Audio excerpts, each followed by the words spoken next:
known.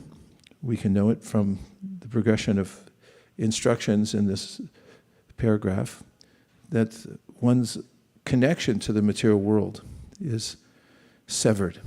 Vidyate hridaya grantish chiddante sarvasamshaya. All of one's doubts are eliminated, they're finished. Chiddante sarvasamshaya shiyante chasya karmani drishteva manishvare.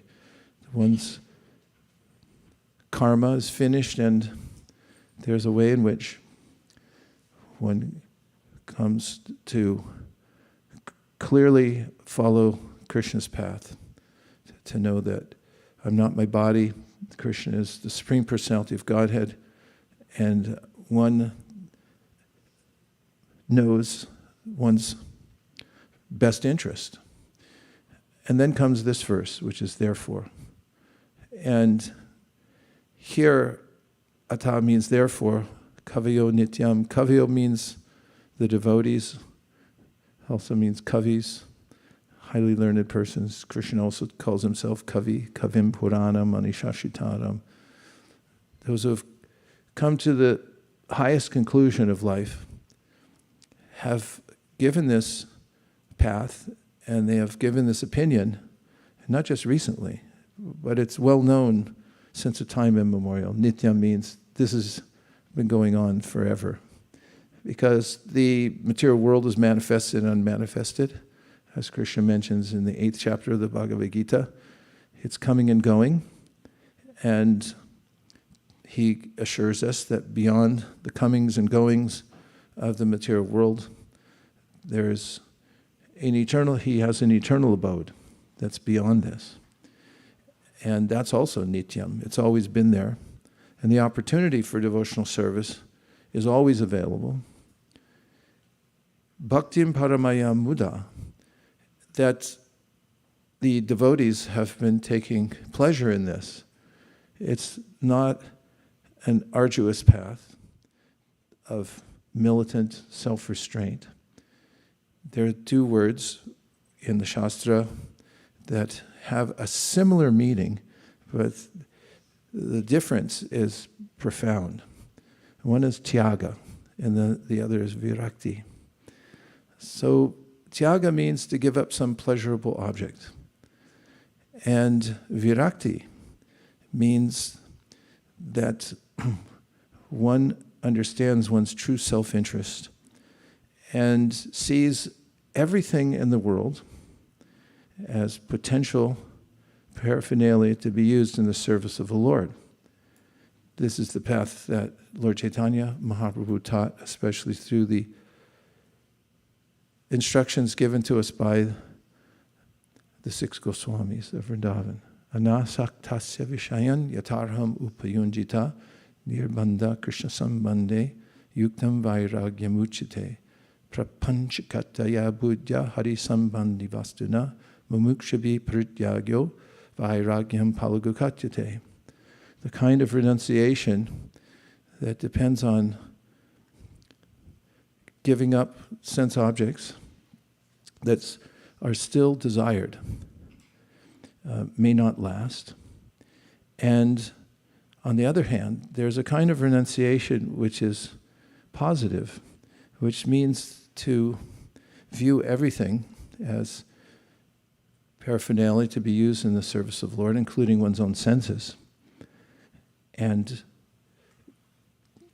when that sort of worldview arises in one's mind, then there's no sense of restraint, because it's positive engagement of the senses in the service of Krishna, who's known as Rishikesh. He's the master of the senses.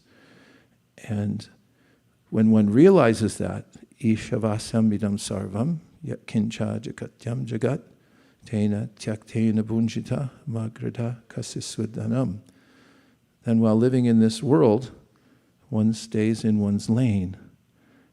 Tena tyaktena bunjita. The Lord has set aside this for me, and everything else, including whatever He set aside for me, but everything else that may seem desirable to me is meant to be engaged in the service of the Lord, because He's the supreme controller and owner of everything. If or when one has this idea, then everything that one has, as Bhaktivinoda Thakur says, manasa deho geho yo kichumor. He describes how he has some things. He has a house, manasa deho geho, he has a mind. He has family, he has some money. Then, of course, he has a body and he has a self. He is a self. And he says, all these things together on the spreadsheet, they all belong to you, Krishna. And I will therefore engage them in your service. And as it turns out, bhaktim paramaya mudha. Paramaya means the supreme. When one's engaging all of one's paraphernalia, including one's senses, count that as paraphernalia. Paraphernalia, paraphernalia, paraphernalia. When all of that is engaged in Krishna's service, bhaktim paramaya mudha, then one feels happy. And last night, when we were at the Harinam Sankirtan, Janavi Jivana during a break, it was a short break, just between songs, said to the enthralled audience, she said, everyone come over to this side. He said, because we're having fun. And she said, we're having fun over here. And I noticed the demarcation. There was those who were already signed up for the process. They're already well informed about what it is. And then there were others who were becoming informed. They were standing there in the amphitheater that is College Avenue. No one's ever mentioned that we block traffic, but I won't bring it up again. Those people were only divided from devotional service or being on the fun side. Of course, they were having fun too, but they could have. She was inviting them to come on over, literally just cross over and just sit down. And because paramaya mudha, because it's fun. And nobody could deny that from direct observation. Because as I looked around, I was impressed by the brightness of the countenances of all the devotees. You can't fake that. If you're not happy, face is the index of the mind. Of course, sometimes devotees are grave. Once Prabhupada, a disciple asked Prabhupada about a photograph where he was grave, and Prabhupada said, no, I was feeling ecstasy. But the devotees have fun. They said at Woodstock that nobody's come together like this before, a bunch of young people, millions of them, to have fun, and nothing but fun, the MC said at Woodstock. I'm quoting Woodstock, Raghav will appreciate it. And it didn't end up to be a lot of fun. It degraded into something else, without the details. But devotional service is always fun. It's nityam fun, nityam mudha. It's been going on since the time immemorial. It's always going on in the spiritual world, where the festival is continuing, goes on despite whatever geopolitical events are taking place on the planet Earth.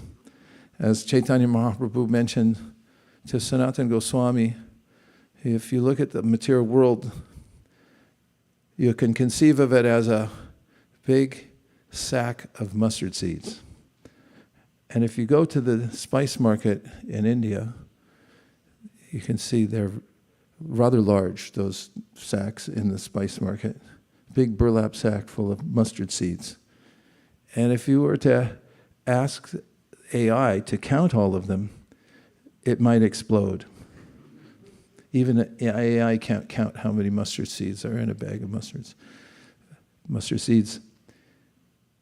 And Chaitanya Mahaprabhu said if one of those planets, just like if one mustard seed falls out from the bag, nobody really notices. So if one universe, each one of them represents a universe, if one of them fell out, no one would really notice. And so he said, what's one insignificant universe? What to speak of one insignificant planet?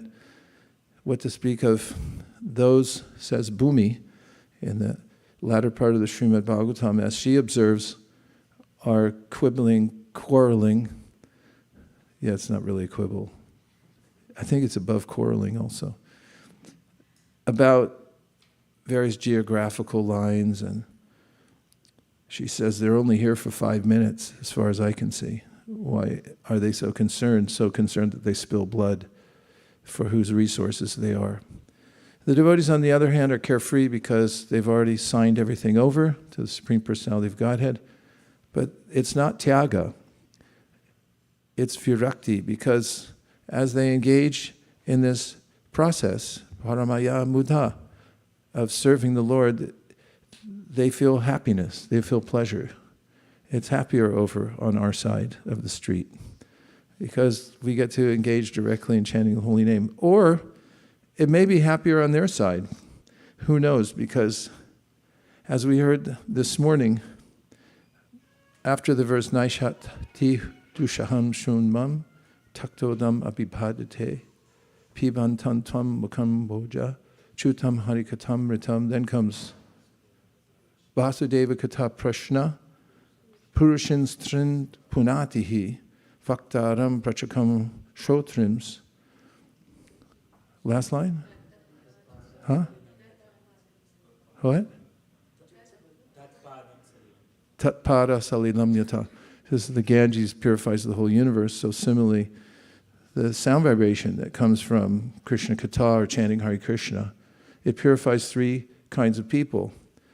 The people who are chanting, they get the most credit. That's there in the commentary. The one who's speaking or chanting, they get the most credit. If you want to get extra credit. Then next is the people who are listening. And third is everybody else who gets hit. As Nirkula's mother used to say, because she had a lot of kids, and they'd fight in the back seat of the car. And as she was driving, she'd say to him, if you don't settle down, in a moment I'm going to turn around and swing, and I don't care who I hit.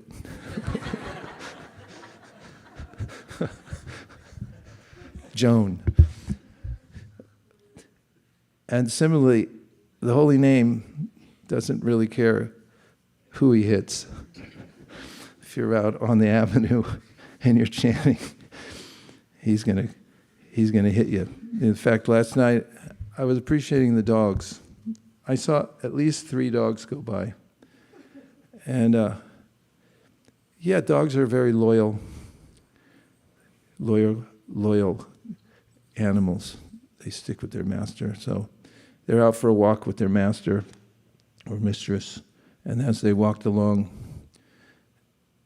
the person just walked them by the Harinam. That's not our fault.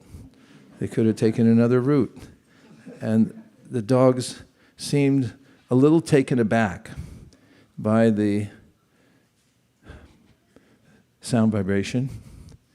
But as they were going by, I was envisioning a sort of car wash where the soul goes through and the cycles unfold. And that animal, who's actually a spirit soul in a dog's body, got cleansed from hearing the sound vibration of the holy name. That's verified in the 6th canto of the Srimad Bhagavatam. What could be more fun than that? Take your dog through the car wash.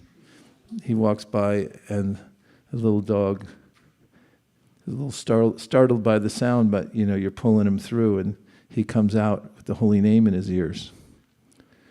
Albeit dog ears, the holy name goes right to the soul. What to speak of the people who could envision fun? I was about to say this last night, but then the people whose car we were standing in front of and said, "This is our car, get out of here." We were standing too close to their car, so they became disturbed. But I noticed that when the people were walking by, revelers they were, because they put on their best sharp casual, try to look like, I'm cool. And they're going off to talk and meet and observe and eat, and certainly this is the nature of the soul. You want to eat something, you want to hear something, you want to make a friendship, you want to talk. Nobody wants to just sit by themselves. In fact, even on an airplane, in order to keep people from going stir crazy, the airlines has put a television in front of every face so that people don't go crazy. They're already going crazy now. I don't know what happened. Somebody snapped. Collectively, there was a snapping. People are now berating each other for various petty reasons. But when people are reveling, going out for revelment, if there is such a word, and they're walking by, revelry, that's it. They're going by and they hear the holy name, there's an abruptness to the contrast. There's on one side the la-di-da-di-da, ha-ha-ha of the material world, which I once saw when I was on Govardhan Parikrama. Some of my happiest Govardhan Parikramas were when I was by myself. I just put a chadar over my head and go out and just walk. And free to walk and just chant and observe. When you go to Govardhan and you go do parikram, there's a lot of walking involved. It's about 14 miles to go all the way around. So you have enough time to think a bit while you're walking. It's like watching a movie. And one of the movies Krishna can show a devotee who does parikram is, here's what your life looks like, and here are the things that are holding you back, and I'll just help to erase them for you as you walk and chant. So devotees like that churning process. They're going around and around. After all, they end up in the same place they started from, so it's not like they're late for an appointment. They're just going so they can get a little mercy. So one day, when I was coming from Uddhavakund, walking towards Radhakund, there was a family on a flatbed rickshaw. And I didn't know who it was because I wasn't really looking around to notice things, but I couldn't help notice them because from behind me I heard boisterousness, laughter, hilarity. And when they passed me, I saw what the scene was, and that was that the rickshaw driver had abdicated his seat to the man who was head of the family there. And the man who had hired the rickshaw was sitting on the rickshaw seat pedaling the rickshaw. And the kids and apparently his wife were all sitting in the back of the flatbed rickshaw, pretty much piled in. And that was funny because there was a reversal of roles. Can you see how funny that might be? Anyway, they were laughing, and as they passed me, I just noted it, and I kept walking with my head down. And then after 2 minutes, I didn't hear anything. It just stopped suddenly. And then it was replaced with some wailing. And then as I looked up, I saw some of the locals had run over to the side of the road, which had a steep embankment. And in India, you really don't want to go down an embankment. There's lots of stuff down there, minus the details. I'll just say there's stickers, definitely sticker bushes down there, but there's other stuff. And so the family, in their revelry, at least the driver, perhaps he wasn't so experienced driving a flatbed rickshaw, while not watching where he was going, but somehow or other he went over the edge. And they tumbled, all of them. Nobody was seriously injured, but quite startled, and they probably would have preferred not to have gone over that edge. As many observers who looked aghast down the gully that thought, I would prefer not to do that. And the hilarity turned into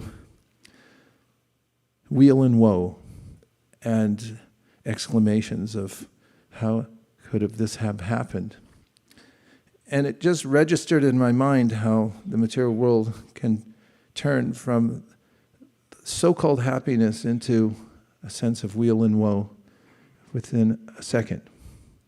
But the kind of happiness that comes from devotional service is achieved through maturity, through the process that is described previously, that one attends to one's spiritual practice carefully and is elevated to a level of happiness that is one's birthright, one's constitutional nature, but it's achieved through the practice of devotional service, seriously attending to hearing and chanting in the association of devotees. Then atovai kavayon nityam bhaktim paramaya mudha. Then one who is connected to the eternal happiness that comes from devotional service has many benefits. One is that he or she is no longer compelled to engage in the kind of activities that are advertised as happiness, but which Prahlad Maharaj asked the question about. Kutrashisha shuti sukham mrigatrishni rupa kwedam kalevaram ashesham rajam viroha. He says that, where is it? Where is the happiness in this material world? He said everybody talks about it, but nobody actually achieves it. Kutra, where is that? Kutrashisha. There's some benediction offered again and again, but one never gets it. It's a waiting game, and one waits throughout one's lifetime, doesn't get it, waits through another lifetime, doesn't get it. One can continue that cycle forever until one comes in contact with devotional service. Otherwise, Prahlad says it's like a mirage. You keep chasing it and you think you're going to get water, but you never get it. So this verse is triumphal in the sense that there is a process, there is such a thing as happiness, paramara muda, it's there in the parama, in the Supreme Personality of Godhead and our connection with Him.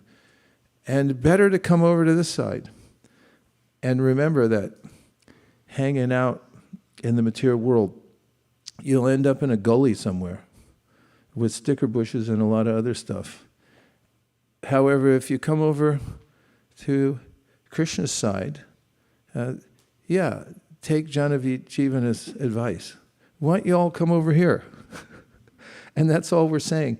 Radha Krishna bolo shange cholo e matra bhikacha. It's the only thing we're asking. And then why don't you all come over here?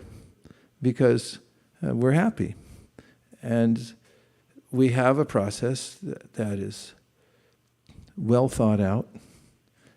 It's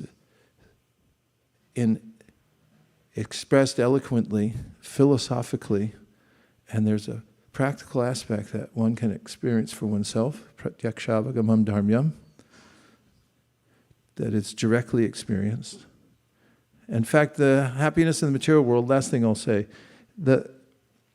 for a minute, the happiness in the material world is called manasa pratyaksha. It means that everything you think you're experiencing is only through the medium of your mind. You're not actually touching it. You're only watching it in your mind, but there's no attraction. There's no contact with the objects themselves. It's an imagined happiness. And that's why Prahlad calls it a mirage. There's no substance to it. You never actually get it. You perceive it in your mind, but that doesn't mean that you're experiencing it directly. It means indirectly you're watching and imagining that it's some kind of happiness. Manasa, pratyaksha, directly experienced but through the mind. So devotional service is different in that you directly experience it. Paramaya mudha. One feels nourished and uplifted on the level of one's soul. Now we'll take, will means me, we, some reflections or questions. Yes, Devavrata Prabhu. When you were speaking about the coming to the other side, I was thinking of a verse from Bibala Mangala Thakur, where he says, Aveta vitir parikara pasya svanandasim mamsana labda diksha satena kenapi vayam hatena dasikrita gopa vadu vitena. That I was situated on the path of Advaita and I was initiating on that path. I was initiated and I was initiating, and it seemed that everything was fine and happy, but then this boy named Gopal tricked me, and dasikrita gopa vadu vitena, and now he's engaged me in his service helplessly. That reminds me of Rupa Goswami's admonition, don't go down to the Jamuna by Keshi Ghat. Don't go there, because Krishna's there. And if you see him in the moonlight playing on his flute, then your material life is finished. Don't cross over. Don't come. Kanka. Do we have enough air? What is the oxygen? We should get a little meter that tells how much oxygen is actually in the air. And we could keep it at a very high level. This should be like an oxygen tent in here. That's the secret. I've seen it before. Go ahead, please. Hi, Krishna Maharaj. Thank you for the class. It was really nice. I love this verse. It's a really awesome verse. But as I was listening to Srila Prabhupada this morning, I was thinking, it's so wonderful because he was really emphasizing at the time in this class that when we're in the temple and when we're practicing devotional service, we are actually in the spiritual world. It's not material. And I was thinking about the Harinam party last night, how amazing that Prabhupada's made it available that the devotees are taking the spiritual world out to the University Avenue. So incredible. So, Jai Nitai, Jai Chaitanya Nitai. Haribol. Okay, Vaikuntha Nayaka, live from Mysore.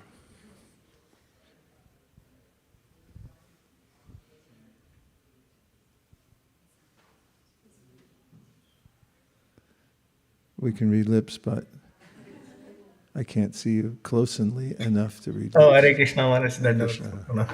I think now I am audible, I guess. Yes. So you are talking about the mirage-like state that of happiness that Prahlad Maharaj mentions. I was reminded of this famous motion picture called The Pursuit of Happiness.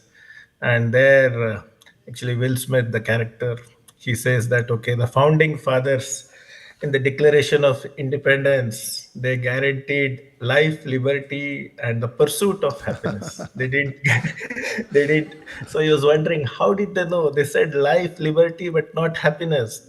They said that, okay, we'll give you the freedom to pursue the pursuit of happiness, but not happiness. So it's a bit sobering to know that the founding fathers knew the nature of the material world. But if only they had the Srimad Bhagavatam, maybe they would have said that, okay, life, liberty, and happiness through Bhagavatam. That's it now. Thank you. Thank you. It's a brilliant point.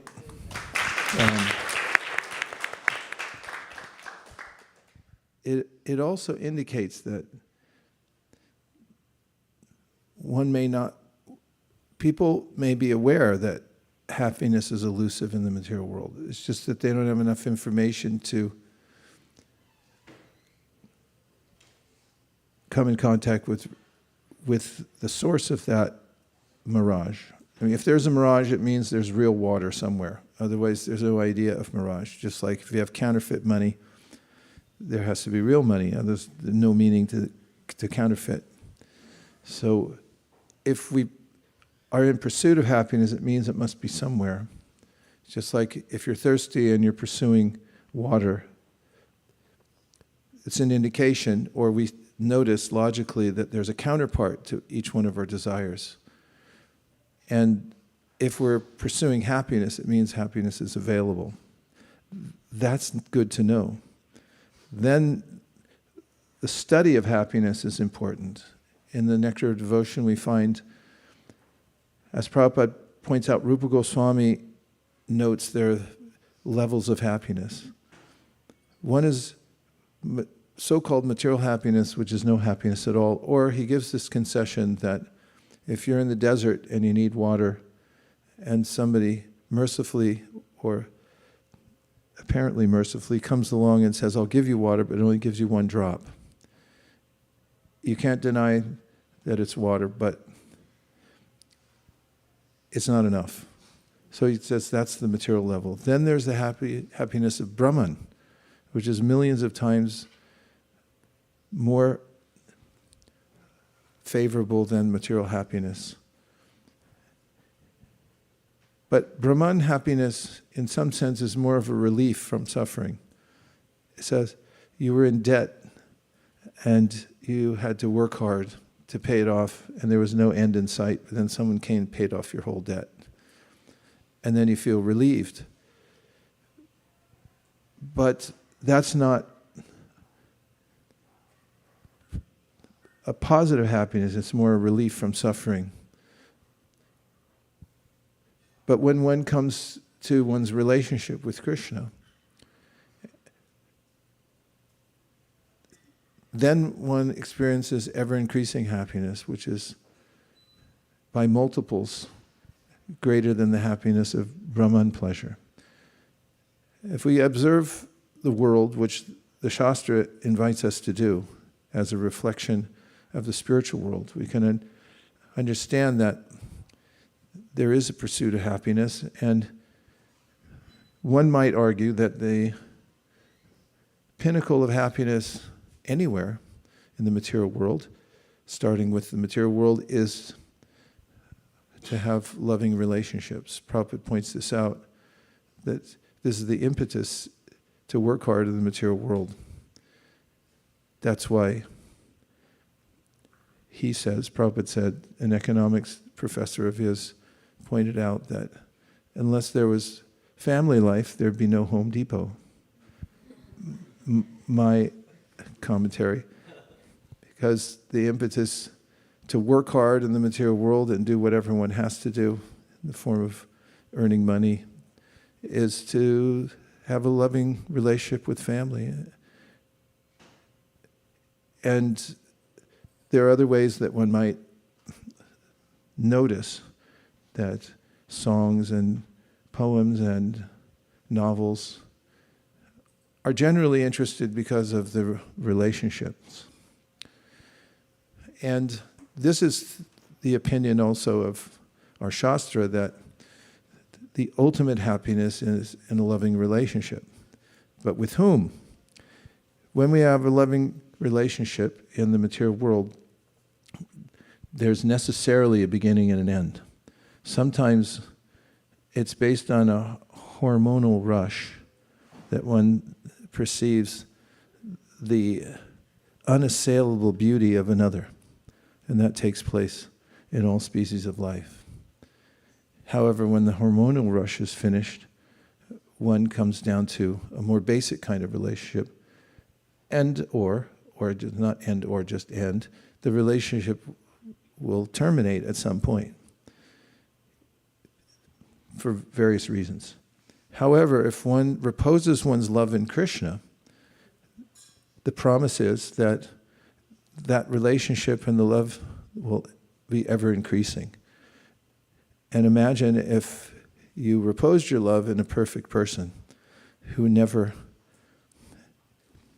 gets old, or your relationship never gets old. It just gets newer and newer. And that's the happiness of devotional service.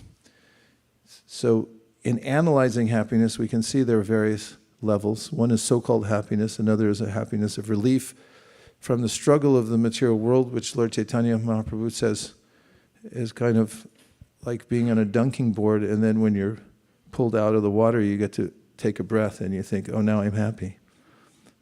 But real happiness means to reunite with our relationship with Krishna. And is that Yashoda? Yashoda Kripa? Yes, Maharaj. Hare Please. Krishna. Hare Krishna. So, a couple of things I am taking back from this verse today. I've been thinking for the past few minutes. And first of all, this verse kind of repeats the previous message. Save pumsam parodharma. It says, Yatma suprasidati, brings complete satisfaction to the self. And this verse also says the same thing, that devotional service is enlivening to the self. So that's my first key takeaway. And the second thing is that that caught my attention is rendering devotional service with great delight. So there are times, rendering devotional service could mean either we are chanting on beads or doing kirtan, book distribution, preaching, giving class, or deity worship, all of those different phases, right? And there tends to be sometimes multiple reasons like peer pressure or competition against other people, or just keeping myself in the center because I think I'm the Katha hamiti manyate. And then there is no delight left in that anymore. It's just because external reasons I'm performing certain things, material reasons probably. But then the devotional service has to be performed with a great delight, then which is basically should be coming from my inside, my own motivation, and then it will bring the real enlivenment. That's just my reflection from this verse. Thank you. Do you want me to say anything about it? That? Or No, I leave just it at that? I just felt Well, I will say something about it, my heart even though you didn't ask a question. But it's an astute observation, and it's an important one, because although we hear with great delight, there will be a time during which we may not feel that. And that period is an interim period that one must endure and tolerate. And that's true with a disease. When you have a disease and you get the cure, it doesn't mean you're going to be cured right away and experience the result. You have to be vigilant in taking the medicine until you're cured. And when you're cured, then you can experience for yourself that you're back to your natural state. And it's similar in devotional service, and it's an important note that you're making, because once one dedicates oneself to the process of devotional service, one may notice that there are delimiting factors and that come from our own impurities. And we may note also that this verse, and I think that's one of the things you're pointing out, comes at the conclusion of the process, that one has gone through the purification and continued to hear and chant. However, I have also noticed that if one fortifies one's intelligence regarding the path of devotional service, as Krishna mentions in the Bhagavad Gita, evam buddhi param buddhva samstabhyatmanamatmana jahi shatram mahabaho kamarupa durasadam. Arjuna's question in the Gita was, why is it that I'm overcome, even though I may know better, by the forces of nature, especially kama, which is given definition, Prabhupada gives definition to in one of his purports. He says kama, or lust, is a desire that cannot be fulfilled. So that's important to know. And then at the end of the chapter, Krishna says, study this, note it, and move forward initially by your intelligence. And it's not that there's no taste in that. When one does the right thing, there's a taste in that. Because the alternative is that I notice that I'm being dominated by my senses to do something that I don't really want to do. When one's intelligence is awakened, one may think, I know what the right thing is. And if you're able to, through good association and having a clear, defined path to follow, you do it even though you're not taking great delight directly in the process.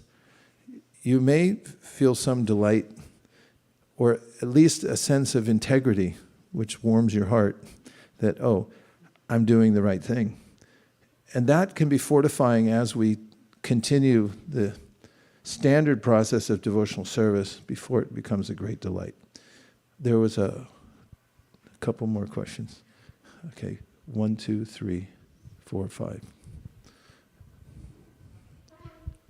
I have a reflection, Guru Maharaj. I also want to appreciate Harinam yesterday. I was distributing books and I never felt like people were very joyful, and the response, like I was really feeling that they will read the books. Because many times when we go out on books and give them, I'm fully not sure that if they will read.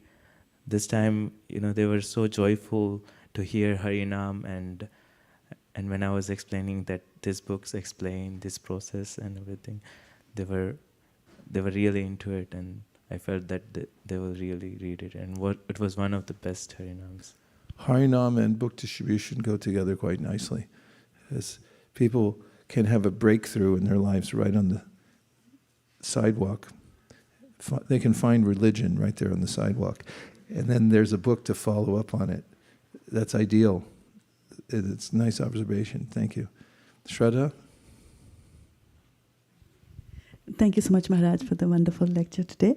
I just wanted to expand on the wonderful point that Vaikunt Nayak Prabhu raised on the pursuit of happiness and the Declaration of Independence. And he had mentioned that he was glad that our forefathers or the founding fathers knew about this concept. And so I was just looking up here on the internet, and it said that the pursuit of happiness means the individual has the right to seek personal well-being, purpose, and fulfillment. And it reflects the Enlightenment ideals, especially those of the philosopher John Locke, who originally wrote about life, liberty, and property. Thomas Jefferson replaced property with the pursuit of happiness to emphasize a broader, more moral and spiritual kind of well-being, and not just material wealth.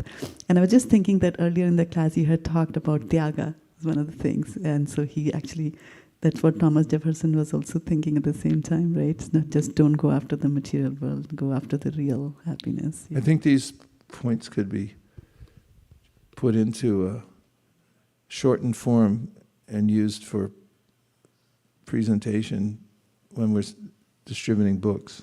Sometimes these are very thoughtful points codified.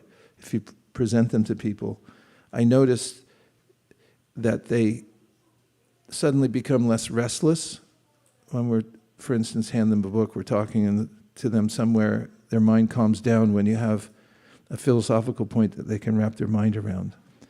And I could envision something like that with this, that John Locke talked about life, liberty, and property, and how, what's his name? Thomas Jefferson then had changed the word to pursuit of happiness, and that could be integrated into a presentation of a book, and then talk about how this book discusses the different levels of happiness and what it takes to pursue those, and what the return on one's investment of time and energy in those pursuits are. That could be something. Okay, yes, you're next.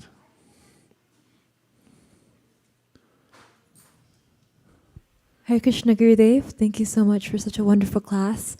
One thing I noticed last night was during the Harinam, there was a father and a little boy, and both were walking by fast. But first the little boy stopped, so the father had to stop.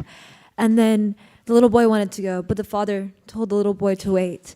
And I just thought it was so interesting that there was some reluctance initially from both of them, but they couldn't help but stop. And they're of different ages, attracted by different things, but it's almost like they were forced to stop. And they walked away, but it's just the magnetic show-stopping energy of the holy name. So Yeah. I thought that was very nice. And I also had a quick follow-up to Yashoda Kripa Prabhu's question. I thought it was a very nice and pertinent question. And I was wondering, do you have like a sutra that we could say to ourselves when we're doing service and we feel our ego getting in the way, or we feel it difficult to cooperate? How can we calm our mind and better tolerate the mind in that situation? So, if I understood your question, follow-up question correctly, based on the observation of Yashoda Kripa that there may be some resistance to fully embracing Krishna consciousness, and you had pointed out there may be very specific things. You had pointed out two things. One was maybe a sense of envy. Was that it? Perhaps, yeah. Yeah, how did you say it? I said ego, but I think envy and ego can kind of go together. Ego, can you say more about the egoic part of the practice that slows you down? I think that like thinking I am the controller and forgetting I'm insignificant. And what was the other obstacle? Cooperation. Sometimes even if I'm cooperating externally, internally I might be disturbed. So one sutra I got from Vrajabihari Prabhu that I keep in my mind and sometimes write and sometimes say out loud is, you never lose credit by giving credit where credit is due. That is one, it's a wrestling move with the false ego, because the false ego goes, and then he'll like, here's an armbar for you, my dear false ego, that you never lose credit by giving credit where credit is due. And it gives pause to the ego that let me give credit to others. And that observation leads me to think about how people interact and how they appreciate one another. People generally don't appreciate braggarts or those who point out their own glories. They generally appreciate those who do their service without expecting any recognition, but everyone recognizes them anyway. And Mahaprabhu noticed in an assembly with parishads from the spiritual world and avatars in the room, a humble woman who attended to many of the affairs of the house in Srivas Thakur's house, who was very diligently bringing pots of water for the Abhishekam. And she was in the back, but he noticed her first and gave her a new name. Her name was Duki, but she said, now your name is Suki. I don't know who gave her the name Duki, but it was a childhood thing. So that's one thing, is to remember, and also to remember that I'm not the supreme controller. I once had a difficult situation in a business transaction, and it concerned me so much that I was in anxiety. And I called a mentor who was doing the same business, actually, but he's a respected devotee. And the first thing he said to me is, well, you're not the supreme controller. And I was amazed how that one statement had cleared my anxiety. It's like, hey, yeah, I'm not the supreme controller. That's helpful. And it's not a sutra per se, but it's a verse. I was in another, of course, my life is a series of anxiety-filled episodes. But in one such, I was really concerned because I was helping to manage a project, and there was a lawsuit, and the insurance apparently wasn't going to cover it. And I mean, I don't want to go into all the details, but I had to give a little bit of context. And I just couldn't see a way around it. So I was looking for some shelter. I went to talk to some senior godbrothers who happened to be in town. And one of them said, well, yeah, it'll probably be okay. And I was driving home thinking, that didn't do anything for me. and then one of them, 3 days later, sent me a verse from the Bhagavatam. And that did something for me. I noticed it myself. I read the verse. It was about Prithu Maharaj, who had been under attack by Indra because Prithu Maharaj was going to perform 100 horse sacrifices. He was on 99, ready to do 100. And Indra thought, I'm the one who did 100. I'm not going to let him do that. So he interfered with the yajna 3 times in really silly and disgusting ways, if I may be so bold. And then Prithu Maharaj understandably became incensed and he wanted to kill him. The priests who were there performing the yajna on his behalf said, no, you can't kill him, but we can. So we'll do an incantation that pulls him into the fire and we'll kill him for you. And then Brahma came and said, no, Indra's a devotee, you can't kill him. And you've all gotten too absorbed and caught up in this. And then he spoke these words about how when something's providential, you shouldn't stress over it so much because these things come and go in everybody's life. It was a very straightforward instruction, but as soon as I heard it, and I read the purport, and Prabhupada starts off by saying, we may note that even very highly religious people may have to go through troubles and reversals and so forth.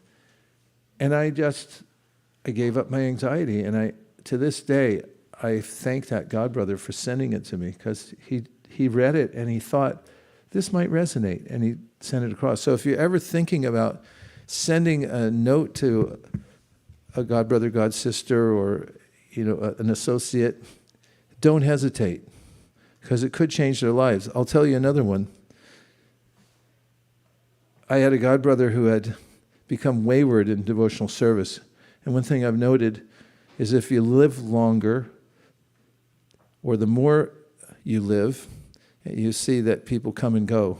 So you don't become disturbed when people go, or when of course you're joyful when they come back, but because of this principle, paramaya muda, people do come back to devotional service, even if they deliberately get off the path. And I had a very close friend, godbrother, who deliberately got off the path for 20 years.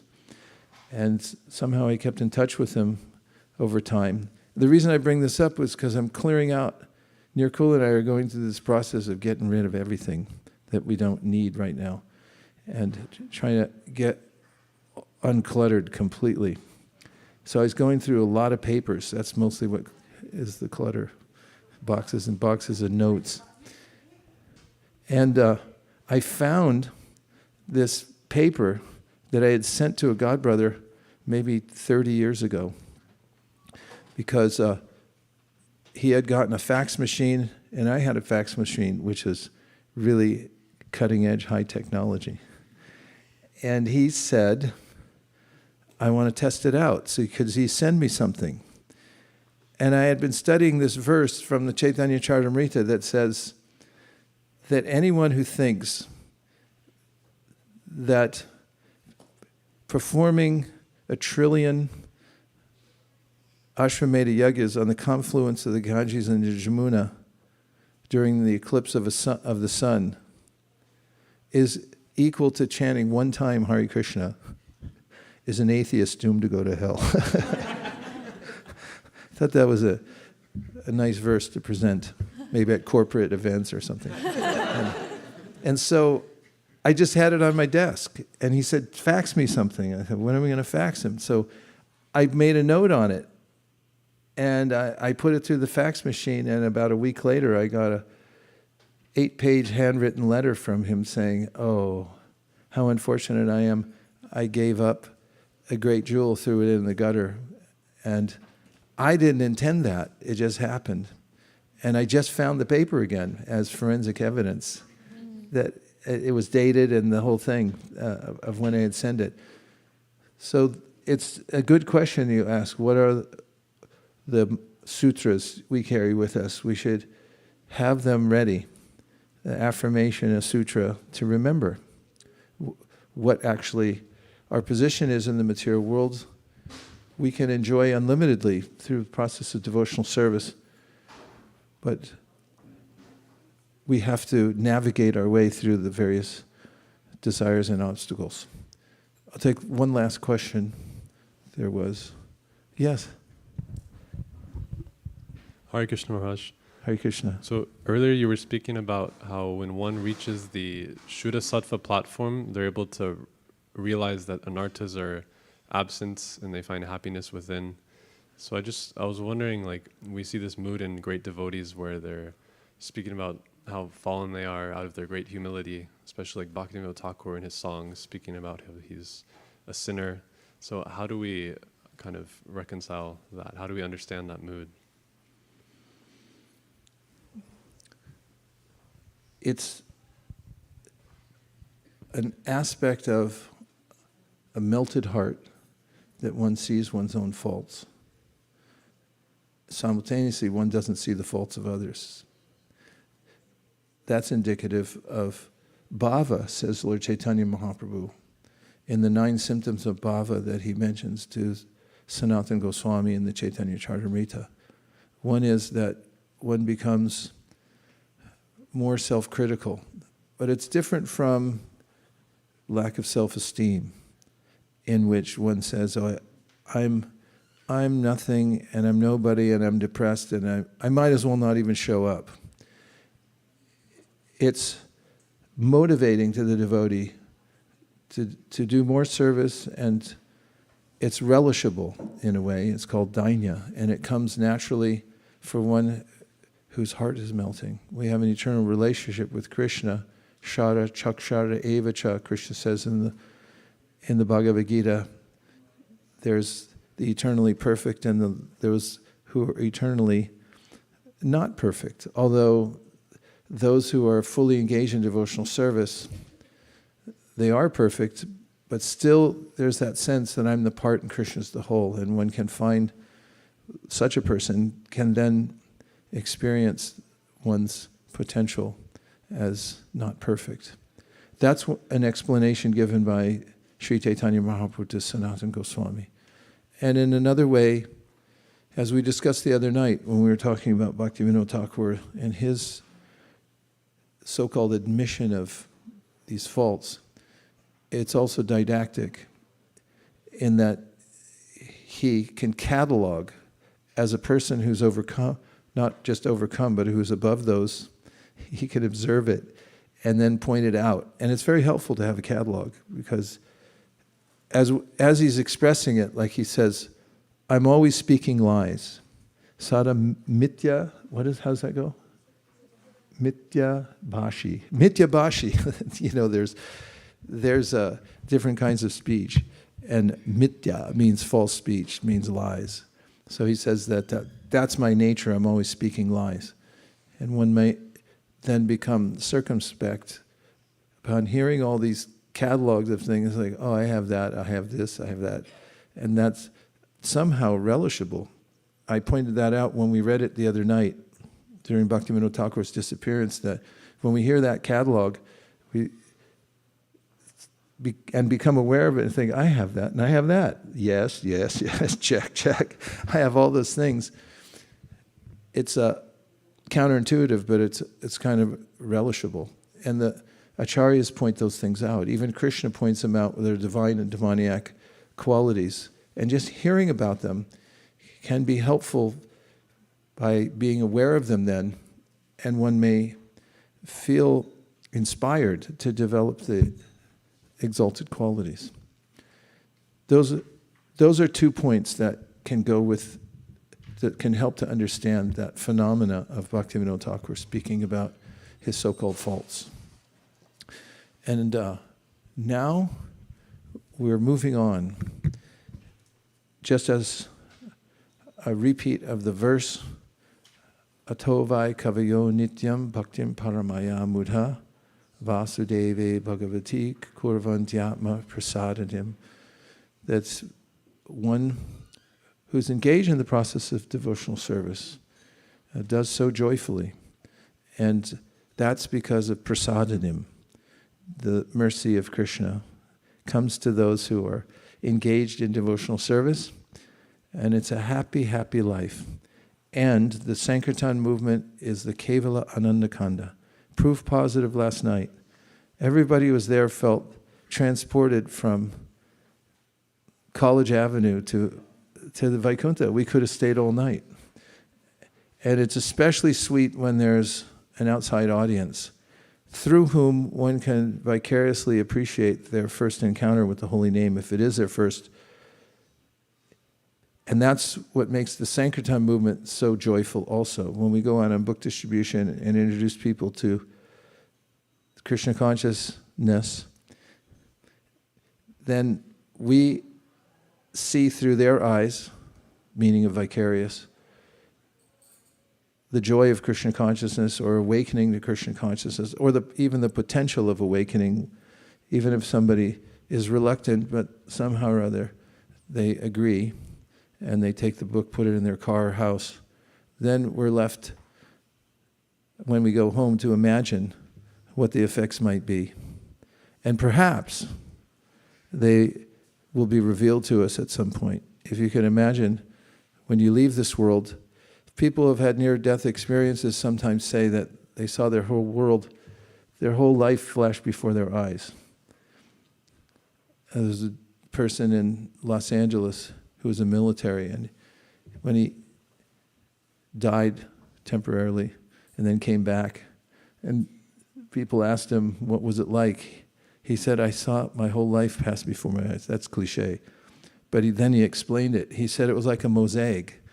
I was looking at one picture, but all the individual aspects of everything I had done in my life were in that mosaic. He said, it's hard to explain because it was beyond time. And imagine when you give your entire life to the process of Krishna consciousness, how every experience of this happiness, like the kirtan last night, that you have, or walking in the deity room with some sweet rice at night to offer to the deity, there's no other earthly experience that can compare to that, of worshiping the deity, putting the deity to rest. Or the gratitude that one feels for one's relationships with devotees. Just naming the ways in which we feel this muda, or this happiness, we could be here all day if we took comments from everybody, starting with A, then B, then C, then D. And all of that will come to bear at the time of death.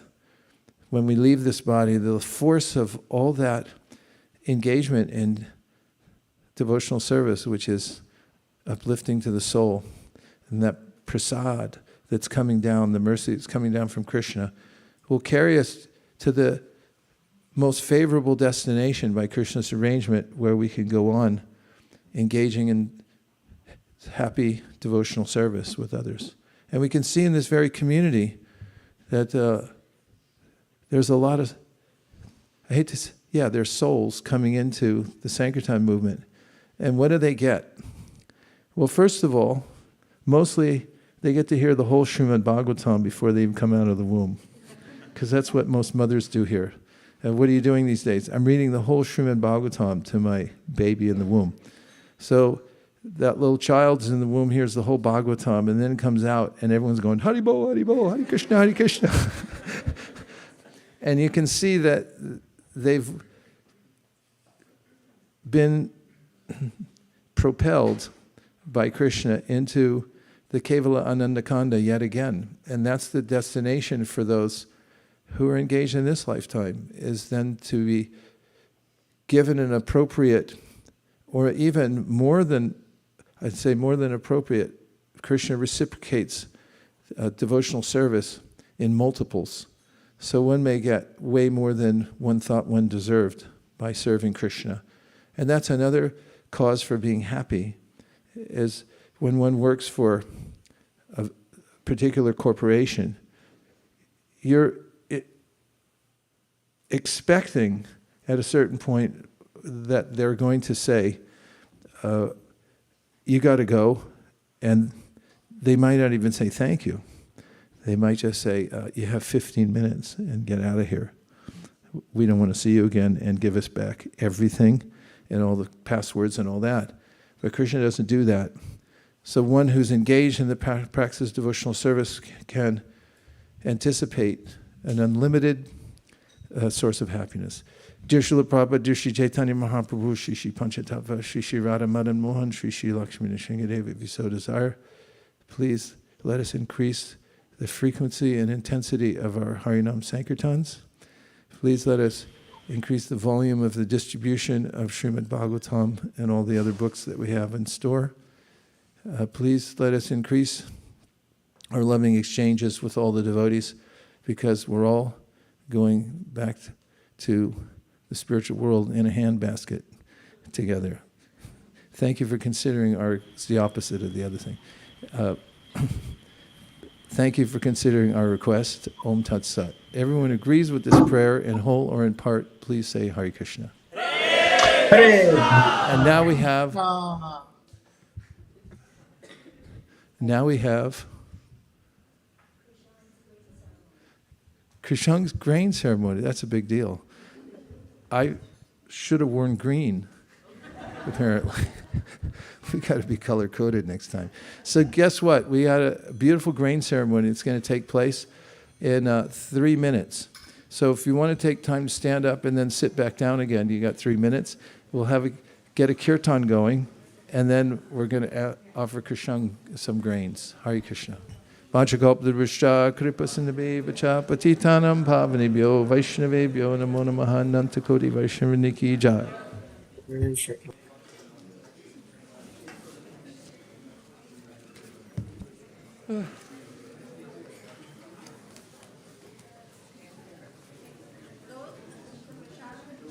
Hare Krishna.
I was there in that lecture. Yeah, I was there.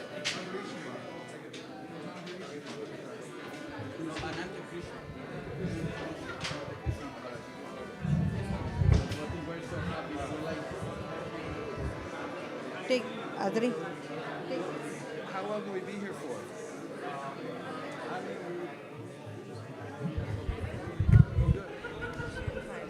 Hare Krishna, Krishna Krishna, Hare Hare, Hare Rama, Rama Rama, Hare Hare, Hare Krishna, Krishna Krishna, Hare Hare, Hare Rama, Rama. Can you raise that half a step? Rama Rama. Hare Krishna, Krishna Krishna, Hare Hare, Hare Rama, Rama Rama Hare Hare. Wait, it's gonna be too high. Can you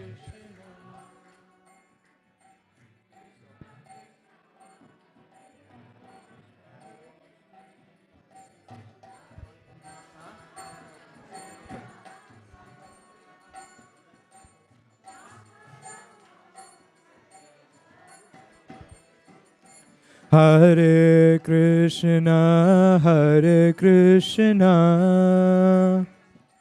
Krishna Krishna, Hare Hare, Hare Rama, Hare Rama, Rama Rama, Hare Hare.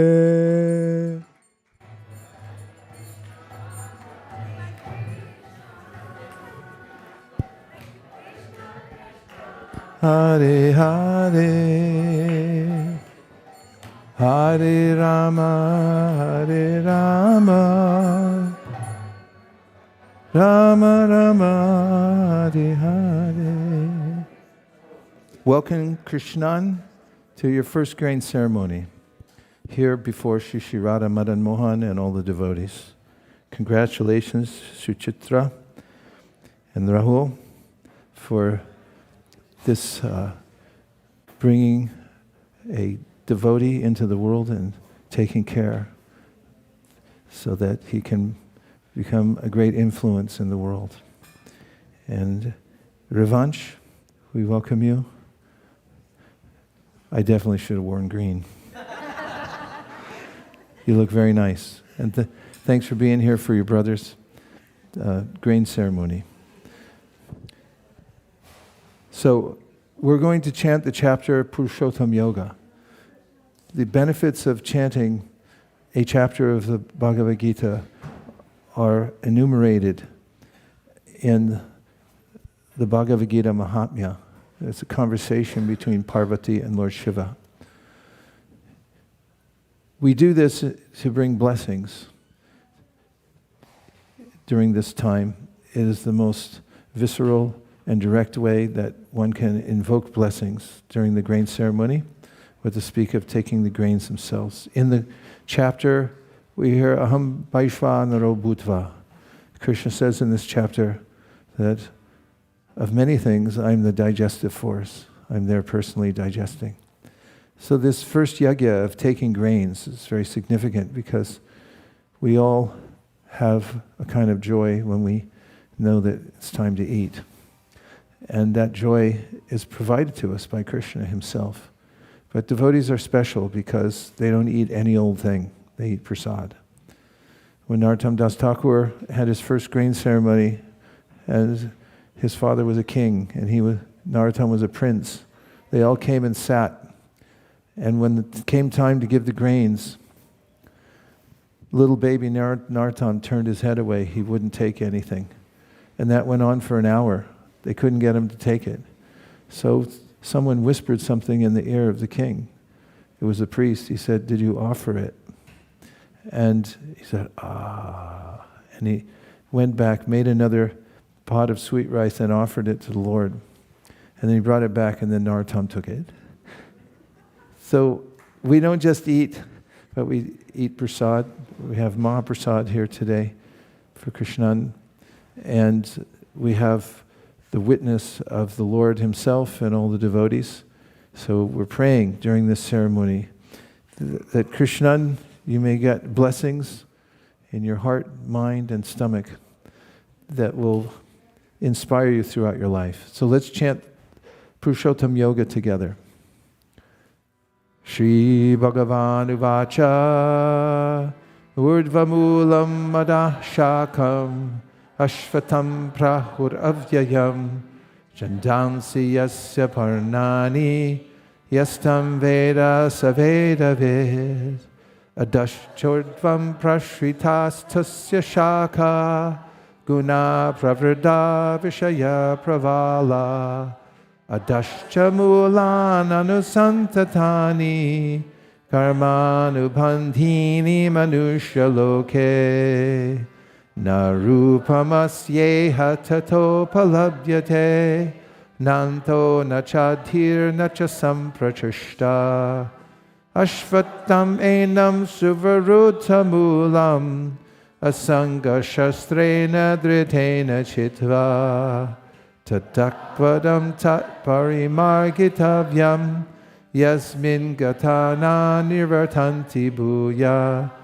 tameva chadyam purusham prapadye yatak pravriti prashrita purani nirmana moha jita sanga dosha adhyatma nitya vinivritta kama dvandvarva mukta sukhatukha samjer gachantya mura paramavyayam tat na tat pasayate suryo na shashanko na pavakaha yad gatva na nirvartante tad dhamma paramam mama mamaivam sho jiva loke jiva bhuta sanatanaha manakshastani indriyani prakriti-stani karshati shariram yadavapnoti yachchapyutkramati-shvaraha grihitvaitani samyati vayurgandhani vashayad shotram chakshusparshanam cha rasanam granameva cha atishtaya manaschayam Vishayanupasevate Utkramantam stitam vapi Munjanam vagunamitam Vimudhananupashyanti Pashyanti jnana chakshushaha Yatanto yoginaschainam Pashyantyatman yavastitam Yatanto pyakritatmano Nainam pashyanta chetasaha Yad aditya gatam tejo Jagad vasayate kilam Yad chandramasi yad shagdal Tat tejo vidivamakam Gama vishya jabhutani Dharayam yahamojasa Ushnani chausati sarva Somo bhutva rasatmakaha Aham vaishvanaro bhutva Praninam deham ashritaha Pranapana samayukta Pachamyanam chaturvidam Sarvasya chaham hridi sannivishto Mattaksmitir jnanam apohanam cha Vedaisha sarve ahameva vedyo Vedanta krid veda vedeva shaham Dvavima purusha loke Shadashachara eva cha Shada sarvani bhutani Kutasto shada uchate Uttama purushastvanya Paramatme tudadita Yo loka trayamavishya vibhartavyaya ishvaraha yasmat sharamatitoham aksharat apichotamaha atosmi loki vedecha patita purushottama yo mameva masambuddho janati purushottama Sarvavid bhajati mam sarvabhavena bharata iti guyatamam shastram idam uktam mayanaka etad budva buddhiman syat krita kritascha bharata Om Tat Sariti Srimad Bhagavad Gita Upanishatsu Brahma Vidyayam Yoga Shastre Shri Krishna Arjuna Sambhade Purushottam Yoga Nama Panchadaso Dhyayaha Hari Om Om Swasino Govinda Swasino Chutananto Swasino Vasudevu Vishnu Daratu Swasino Narayano Narovai Swasina Padmarabha Purushottam Daratu Swasino Vishwakshena Visheshwaraha Swasino Rishikesho Harir Daratu Swasino Vainatayo Harihi Swasino Ananjana Sutto Harir Bhagavatu Daratu Swasti Swasti Sumangalai Kesho Mahan Shri Krishna Sakchit Ananda Ganaha Sarveshwareshwaru Daratu Jai Shri Krishna Chaitanya Prabhu Nityananda Sri Advaita Gadadhara Shivasadi Gaura Bhaktavinda. Krishna, time for your grains. Hare Krishna, Krishna Krishna, Hare Hare, Hare Rama, Rama Rama, Hare Hare.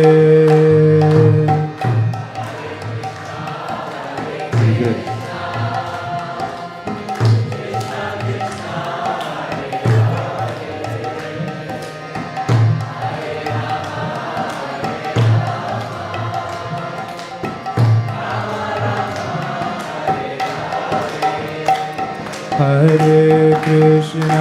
Hare Krishna, Krishna Krishna, Hare Hare, Hare Rama,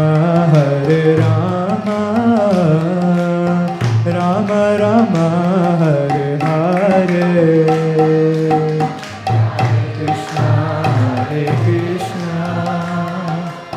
Krishna Krishna, Hare Hare, Hare Rama, Rama Rama, Hare Hare. Hare Krishna, Krishna Krishna, Hare Hare, Hare Rama, Rama Rama, Hare Hare. Hare Krishna, Krishna Krishna, Hare Hare, Hare Rama, Rama Rama, Hare Hare. Hare Krishna, Krishna Krishna, Hare Hare, Hare Rama, Rama Rama, Hare Hare. Krishan, now before you have some transcendental paraphernalia. You have the Srimad Bhagavatam, Krishna book. Look, make a note that he's roaring and he just grabbed for the Krishna book. And on your other side you have huge stacks of cash, gold, bangles, and please help yourself to either side.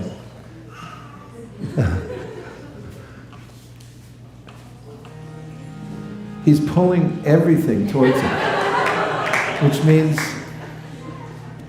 and his enthusiasm is, on a scale of 1 to 10, it's an 11. We've never seen such enthusiasm. So first of all, he's going to be a great deity dresser. He's going for the Makut, and he's noticed the Bhagavatam, but mostly the beautiful embroidery. Now what? Krishan, Krishna book on your left, great wealth on your right. He's contemplating everything. He thinks about things carefully before he acts. And he's back to the deity dressing.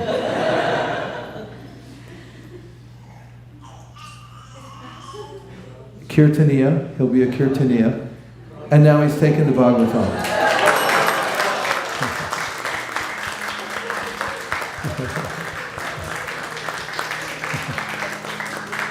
Krishan, you'll be a renowned Pujari, a Kirtaniya. You'll be well versed in the Srimad Bhagavatam. And let's see, anything else with the cash? He'll depend on the mercy of Krishna for any kind of funding, which will come quite naturally because of absorption in pure devotional service. Dear Srila Prabhupada, dear Sri Chaitanya Mahaprabhu, Shri Shri Panchatattva, Shri Shri Radha Madan Mohan, Shri Shri Lakshmi Nrsingadev. If you so desire, please bless Krishan, that he'll always be in the association of pure devotees who relish the Srimad Bhagavatam, that he'll always have facility to worship the Archa form of the Lord, and that he'll also be fully engaged and engrossed in Harinam Kirtan, and to end it all up, he's just grabbed for the cash. So he's an all-arounder. Everything will come his way. Hare Krishna.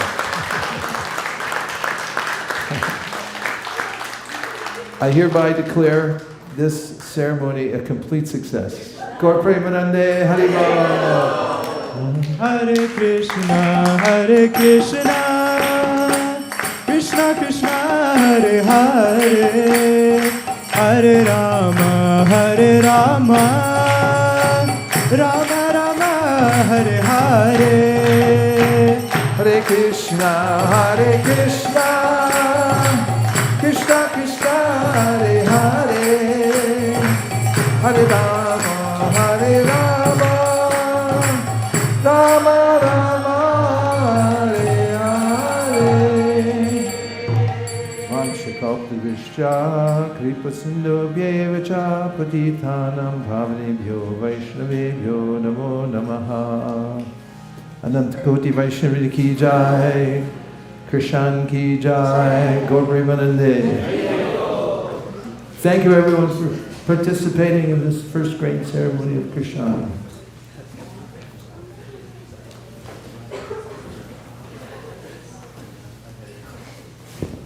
Krishna, Krishna.